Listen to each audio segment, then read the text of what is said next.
What if we take another approach and look at society as the referent object? And of course, society is a profoundly difficult idea, and perhaps we can't agree about exactly what it is. But I think we can sketch out some features of the implications of military government in Myanmar and its consequences for society and the security of society if we take that to be the referent object instead.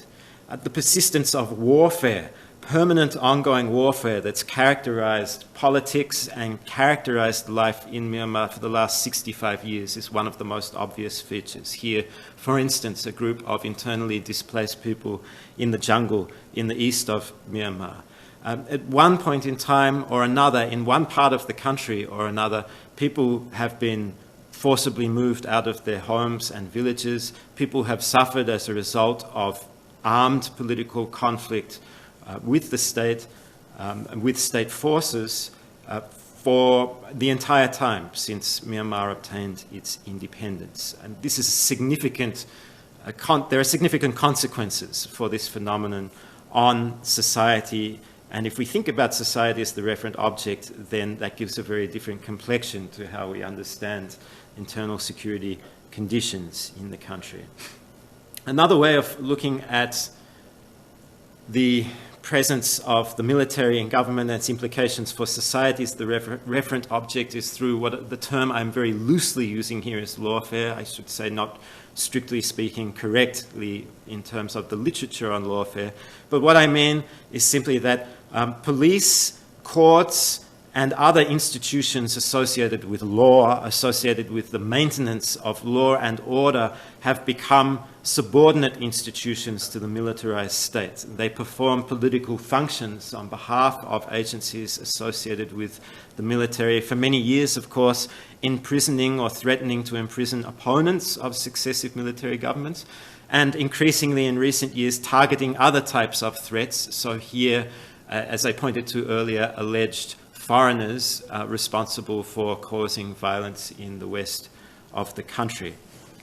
There's also the problem of the police as the coercive frontline for the military and as a kind of a racket whereby the police obtain exchange benefits for a sibling relationship with the military, a younger brother relationship, without any effective oversight institutions as to their behavior.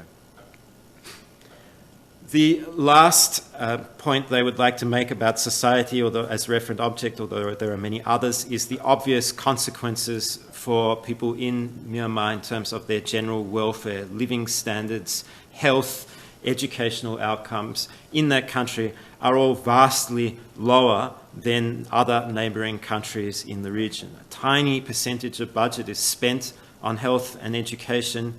And the outcomes, consequently, are that the country continues to experience a variety of ailments, including physical diseases that are no longer found in other parts of Southeast Asia.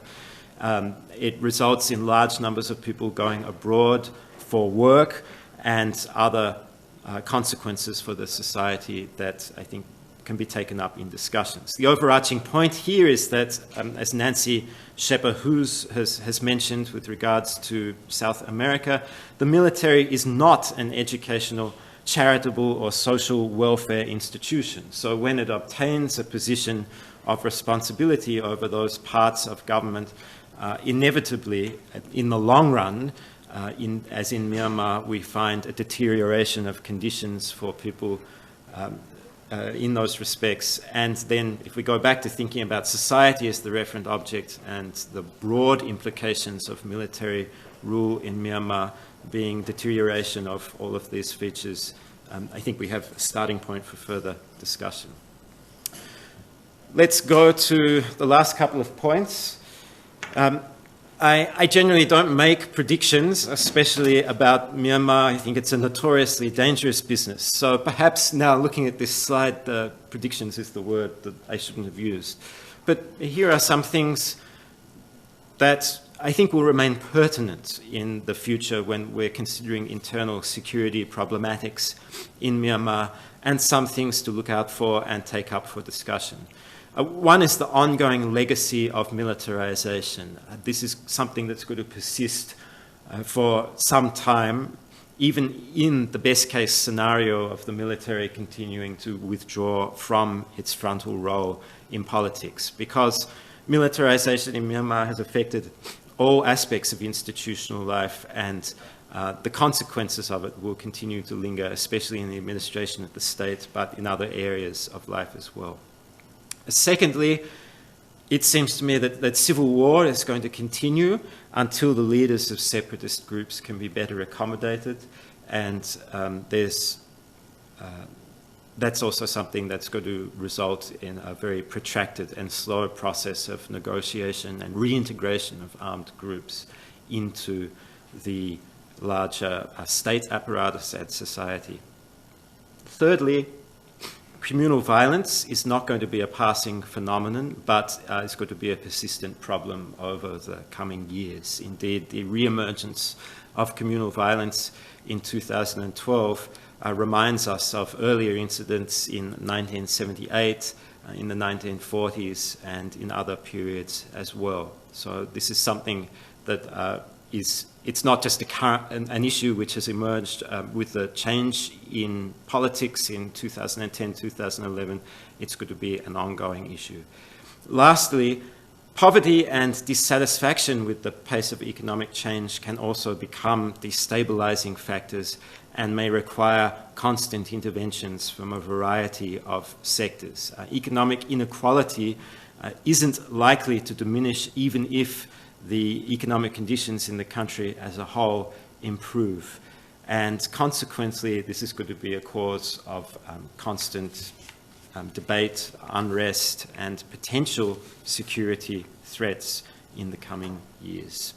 So on that note, I'd like to say that one thing to bring into the discussion is some type of comparison of Myanmar and Thailand. Both of them have what can be described as highly interventionist, politicized militaries, and yet in a great many respects also they are different, extremely different, for some reasons which will be manifest from the two short presentations you've had on those countries and others that we can take up for discussion. And on that note, there are also some links, my soldier will get there, to look at with regards to some of the issues that I've raised in this discussion. 1988 protests is a short video patched together. We'll just give you a sense of some of what happened in that year. 2007, of course, there were many more mobile devices recording what was going on, and you can find a lot of material. Here's a link to just one item online. 2012, communal violence. This is a good documentary by Al Jazeera, not the most famous one that Al Jazeera produced, but one which I prefer. I think it's actually a more accurate representation of the issues in Rakhine State. Again, another short video on the ongoing civil conflict in Kachin State, and tying into discussions of welfare and society as the referent object, the Human Development Index, a page for Myanmar, and you can play around with that page and look at different data and also pick up data from Myanmar and compare it with HDI data for other countries in the region or around the world. But why not have a look at other countries in the region that we're discussing as a part of this course as well? Thanks a lot, and look forward to taking up the discussion.